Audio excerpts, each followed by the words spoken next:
സന്ദർഭങ്ങൾ മനസ്സിലാക്കി പെരുമാറാനും മനുഷ്യനേക്കാൾ നല്ലത് നായ്ക്കളാന്നൊക്കെ ഞാൻ കേട്ടിട്ടുണ്ടെന്നുണ്ടെങ്കിലും ഇവരെൻ്റെ ലൈഫിൽ വന്നതിന് ശേഷമാണ് അത് എത്രത്തോളം അത് മനസ്സിലാക്കാൻ പറ്റിയിട്ടുണ്ടായിരുന്നു കേട്ടോ.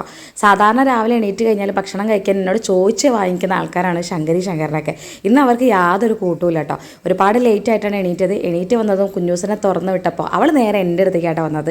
സാധാരണ അവൾ അങ്ങോട്ട് പുറത്തേക്ക് പോവുക ചെയ്യുക. എന്തോ എന്നെ ഹോൾഡ് ചെയ്യണമെന്ന് അവൾക്ക് തോന്നിയതുകൊണ്ടാണോ ഇനി എൻ്റെ റെസ്പ് മനസ്സിലാക്കിയിട്ടാണോ അതോ മീട്ടുവിൻ്റെ കാര്യം സ്വയം മനസ്സിലാക്കി എടുത്തിട്ടാണോ എന്താണെന്ന് അറിയില്ല.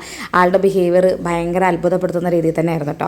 പിന്നെ ഞാൻ അങ്ങോട്ട് കുറച്ച് നേരം പുറത്ത് പോയി കളിക്കുമെന്ന് പറഞ്ഞപ്പോൾ തന്നെ ആൾ പോയി ഇതാ വെയിലത്താണ് കിടക്കുന്നത്. സാധാരണ വെയിലത്ത് കളിക്കുമ്പോൾ ഞാൻ ചേർതെന്ന് പറയുന്നുണ്ടെങ്കിൽ ഇന്ന് അതൊന്നും പറഞ്ഞില്ല, കുറച്ച് നേരം അങ്ങോട്ട് കിടക്കട്ടെ വിചാരിച്ചിട്ടോ. പിന്നെ നേരെ അങ്ങോട്ട് ശങ്കരീനെ ഇറക്കി. കാരണം ശങ്കറിനെ പറിക്കാൻ വേണ്ടി ശരിയാവില്ല എന്ന് വിചാരിച്ചിട്ടോ.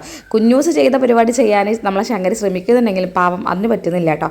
പിന്നെ ശങ്കനും കുഞ്ഞൂസും കൂടി ഒരു വലിയൊരു യുദ്ധമാണെന്ന് തോന്നിയപ്പോൾ ഒന്നും നോക്കിയില്ല. നേരെ ഞാൻ അങ്ങോട്ട് കുഞ്ഞൂസിനെ അങ്ങോട്ട് കൂട്ടിലാക്കി. കുഞ്ഞൂസിനെ മാത്രമല്ല ശങ്കരിനെയും കൂട്ടിലാക്കുക കേട്ടോ.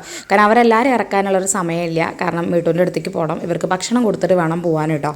ഇപ്പം നിങ്ങൾ വിചാരിക്കുന്നുണ്ടാവും എന്താ ഇപ്പോൾ ഇത് കൂടിൻ്റെ ഉള്ളിലൊരു കൂടാന്ന്. അതെ, ശങ്കറിന് ഭയങ്കര അടിയാണ് കേട്ടോ. നല്ല അടി കൂടിയപ്പോൾ പണിഷ്മെൻ്റ് ആയിട്ടുള്ള രീതിയിൽ ഇപ്പം ഞാൻ ചെയ്യുന്ന പരിപാടിയാണ്. ഈ ഒരു വലിയൊരു കൂടിനുള്ളിൽ ചെറിയൊരു കൂടിലാക്കി ശങ്കറിനെ മാറി അങ്ങോട്ട് ഇട്ടോ. ഇത്രയും കാലമായിട്ട് ഈ പണിഷ്മെൻറ്റ് മേടിച്ചത് ശങ്കരൻ മാത്രമാണെന്നുള്ളതാണ് കേട്ടോ ഒരു സത്യം. എൻ്റെ കുട്ടികൾ വളരെ നല്ല കുട്ടികളാണ് കേട്ടോ. കാരണം ഞാൻ 3 പേർക്കും ഒരുമിച്ചാണെന്ന് ഭക്ഷണം കൊടുത്തത്. അല്ലെങ്കിൽ നേരത്തെ ഞാൻ ശങ്കരിക്കും കൊടുക്കാറുണ്ടായിരുന്നു. ഇന്ന് അവരത് ചോദിച്ചില്ല, ഞാനത് കൊടുത്തുമില്ല കേട്ടോ. സത്യം പറഞ്ഞാൽ മേട്ട് ഇവിടെ ഉള്ള സമയത്താണ് ആണെങ്കിൽ പോലും ആളൊരു സൈഡിൽ മാറി നിൽക്കുന്ന ഒരാളാണ് കേട്ടോ. അവനിവിടെ ഉണ്ടെന്ന് തോന്നാറേ ഇല്ല ചില സമയങ്ങളിലൊക്കെ. എന്നിട്ട് പോലും അവൻ ഹോസ്പിറ്റലിലായപ്പോൾ ഇവിടെ മൊത്തത്തിൽ എല്ലാവരും നല്ല രീതിയിൽ ബാധിച്ചു എന്ന് വേണമെങ്കിൽ പറയാം കേട്ടോ.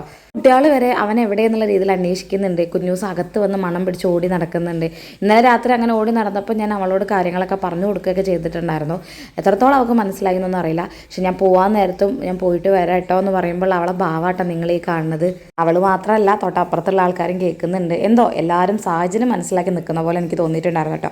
ഇന്നലെ ശരിക്കും ഇങ്ങോട്ട് ആളെ കാണാൻ പറ്റിയിട്ടില്ലല്ലോ. അപ്പം ഞാൻ നേരെ അവൻ്റെ അടുത്തേക്കുള്ള പോക്കാട്ടോ ഗൈസ്.